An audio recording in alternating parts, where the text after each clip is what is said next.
ನಮಸ್ಕಾರ ಸರ. ಈ ಜಾತ್ರೆ ವಿಶೇಷತೆ ಏನು?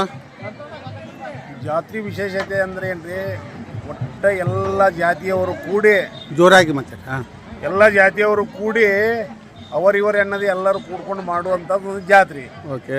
ಹ್ಞೂ ರೀ, 3 ದಿವಸ ಪರ್ಯಂತರ. ಹಾಂ, 3 ದಿನ ಜಾತ್ರೆ. 3 ದಿವಸ ಜಾತ್ರೆ. ಇವತ್ತು ಎಂಡಾಗತ್ರಿ. ಆಮೇಲೆ ಏನೈತೆ ನೋಡಿ, ಜೋಡ ತೇರ ಇವತ್ತು ಭಾಳ ವಿಜೃಂಭಣೆಯಿಂದ ನಡೆಯತೈತಿ. ಆಮೇಲೆ ಅಡ್ಗೆ ಏನೈತಿ ನೋಡ್ರಿ, 5-6 ಕ್ವಿಂಟಲ್ ಅಡ್ಗೆ ಮಾಡ್ತೀವಿ. ಇವತ್ತೇನು ವಿಶೇಷತೆ ಮಾಡಿದ್ರಿ? ಶಿರಾ ಮಾಡ್ಸಿದ್ರಿ? ಶಿರಾ, ಅನ್ನ ಸಾರ. ನಿನ್ನೆ ಬ್ಯಾಳಿ ಹುಗ್ಗಿ ಮಾಡಿಸಿದ್ವು, ಆಮೇಲೆ ಅನ್ನ ಮಾಡಿಸಿದ್ವು. ಹಿಂಗ ದಿನ ಒಂದೊಂದು ಥರ ಅಡಿಗೆ ಮಾಡಿ ಎಲ್ಲ ಭಕ್ತರಿಗೆ ಪ್ರಸಾದವನ್ನು ಭಕ್ತರು ಮಾಡಿಸಿರ್ತಾರೆ ಅಂದಂಗೆ. ಭಕ್ತರು ಮಾಡಿಸಿರ್ತಾರೆ. ಭಕ್ತರು ಮಾಡಿಸಿರ್ತಾರೆ. ಒಟ್ಟು ಅನ್ನವಾಲ್ದಾಗ ಇದು ಒಂದೇ ಜಾತ್ರೆ, ಮತ್ತೇನು ಬೇರೆ ಜಾತ್ರೆ ಯಾಕವ್ರಿ? ಎಲ್ಲ ಜಾತ್ರೆ ಯಾಕವು, ಆದ್ರೆ ಇನ್ನೂ ಒಂದು ಸ್ವಲ್ಪ ಇದಟ ಜಾತ್ರೆ ಜನ ಹೆಚ್ಚು ಕೊಡುತ್ತೆ. ಅಂದ್ರೆ ತೇರು ಎಳಿದಂದ್ರೆ ಇದಾರಿ, ನಮ್ಮ ಬಾಗಲಕೋಟೆ ಡಿಸ್ಟಿಕ್ನೊಳಗನ ಜೋಡ್ ತೇರು ಎಳಿದಂತ ನಮ್ಮ ಅನವಾಲ್ ಊರಾಗ.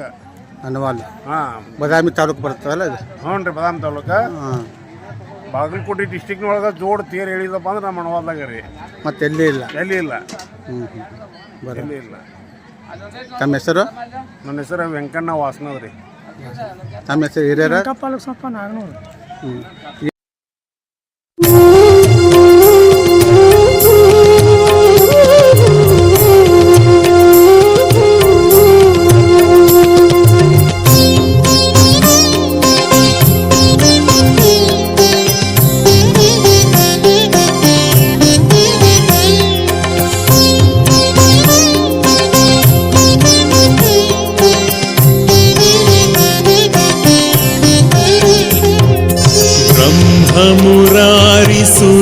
सुरार्चितलिङ्गं निर्मलभासितशोभितलिङ्गम्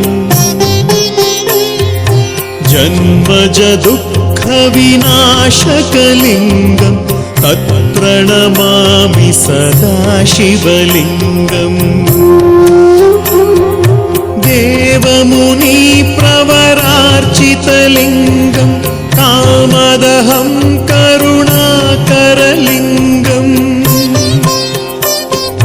रावणदर्पविनाशनलिङ्गं तत्प्रणमामि सदा शिवलिङ्गम्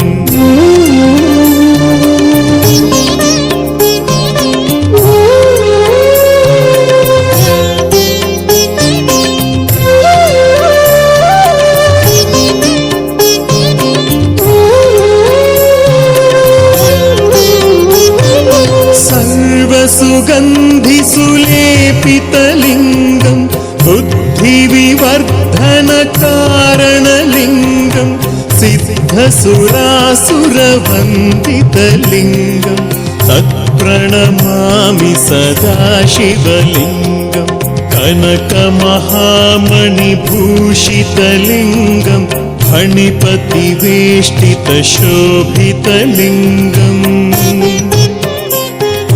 दक्षसुयज्ञविनाशनलिङ्गं तत्प्रणमामि सदा शिवलिङ्गम् कुङ्कुमचन्दनलेपितलिङ्गं पङ्कजहारसुशोभितलिङ्गम् सञ्चितपापविनाशनलिङ्गं तत्प्रणमामि सदा शिवलिङ्गम्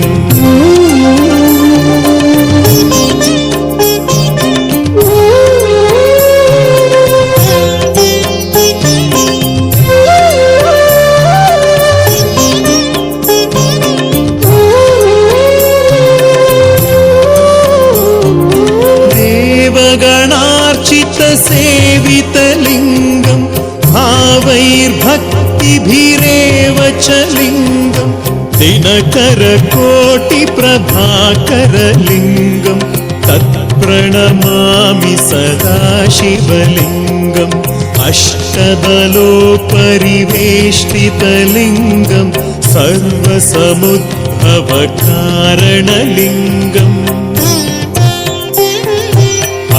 दरिद्रविनाशनलिङ्गं तत्प्रणमामि सदा शिवलिङ्गम्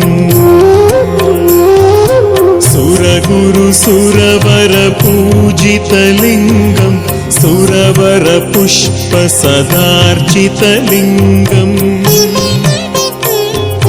परात्परं परमात्मकलिङ्गं तत्प्रणमामि सदा शिवलिङ्गम्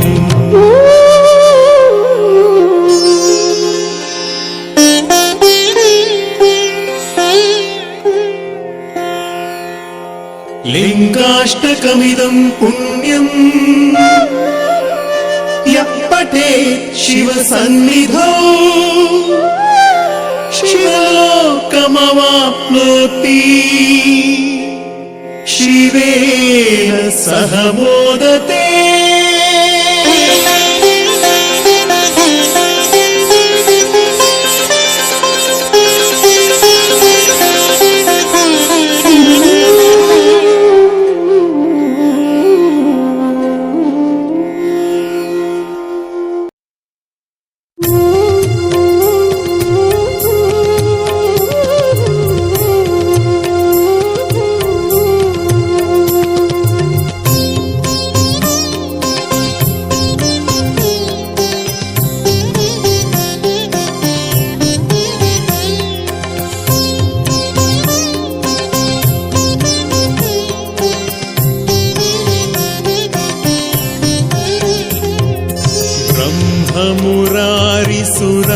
ब्रह्ममुरारिसुरार्चितलिङ्गं निर्मलभासितशोभितलिङ्गम् जन्मजदुःखविनाशकलिङ्गं तत्प्रणमामि सदा शिवलिङ्गम् देवमुनिप्रवरार्चितलिङ्गं कामदहं करुणाकरलिङ्गम् रावणदर्पविनाशनलिङ्गं तत्प्रणमामि सदा शिवलिङ्गम्